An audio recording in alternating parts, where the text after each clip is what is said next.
So இது கம்ப்ளீட்டா ஒயிட்டுக்கான ஒரு வின்னிங் பொசிஷன் தான். அப்ப இதுல இருந்து நாம என்ன கத்துக்கலாம்? இங்க ஒரு சில கான்செப்ட் இருக்கு. சோ இது 1971ல பாபி ஃபிஷருக்கும் லார்சனுக்கும் நடந்த கேம்ல உள்ள பொசிஷன் தான். இங்க பாபி ஃபிஷர் ஒயிட் பிளே பண்றாரு. சோ இங்க ஒயிட் அவுட் சைட் பாஸ்ட் பான் கிரியேட் பண்ணிருக்காங்க. சோ அதே மாதிரி ஒயிட் அவங்களோட கிங்க சென்ட்ரலைஸும் பண்ணி வச்சிருக்காங்க. பிளாக்கும் கிங்க சென்ட்ரலைஸ் பண்ணி வச்சிருக்காங்க. பிளாக்கு கிங் சைட்ல மெஜாரிட்டியான பான்ஸும் இருக்கு. ஆனா இங்க இந்த அவுட் சைட் பாஸ்ட் பானை கிளியரா யூட்டிலைஸ் பண்றது மூலியமா பாபி ஃபிஷர் இந்த கேமை வின் பண்ணுவாரு. So Bobby Fischer first pawn A6 play பண்றாரு. சோ இப்போ rule of the square concept படி இப்ப கிங்க மூவ் பண்ணி C5 குள்ள கொண்டு போகலைன்னா இங்க பான் ப்ரமோஷன் ஆகிறத பிளாக்கால ஸ்டாப் பண்ண முடியாது. சோ அதனால கிங் C6 பிளே பண்றாங்க. சோ இப்போ ஒயிட் பான் A7 பிளே பண்றாங்க. சோ இப்போ வேற ஆப்ஷனே இல்லாம கிங் B7 பிளே பண்றாங்க.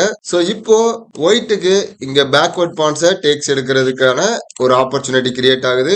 மெஜாரிட்டியான பான்ஸ் பிளாக் சைடு இருந்தாலும் அவுட் சைடு பாஸ்ட் பான் கொடுத்த பிரஷர்னால கிங்க ஃபோர்ஸ்டா அந்த பாஸ்ட் பான் குயின் ஆகிறத ஸ்டாப் பண்ண வேண்டிய ஒரு கட்டாயத்துக்கு பிளாக் தள்ளப்படுறாங்க. சோ இப்போ பிளாக்கு ரெண்டு சைடு வீக்னஸ் ஆயிருச்சு. ஒயிட் கிங் D5 பிளே பண்ணிருந்தாங்க. இங்க பிளாக் ஒரு ஃபைனல் ஆப்ஷனா பான் H4 மூவ் பண்றாங்க. சோ இப்போ ஒயிட் டேக்ஸ் எடுத்தா மேபி இங்க ஒரு டபுள் டு பான் ஆகும். ஆனா இங்க பாபி ஃபிஷர் டேக்ஸ் எடுக்காம கிங் E6 பிளே பண்ணிருந்தாரு. இந்த பொசிஷன்ல லார்சன் இந்த கேமை ரிசைன் பண்ணிருந்தாரு. வின்னிங்க்கு தேவையான கான்செப்ட் கிரியேட் பண்ணனால இந்த கேமை பாபி ஃபிஷர் ஈஸியா வின் பண்றாரு.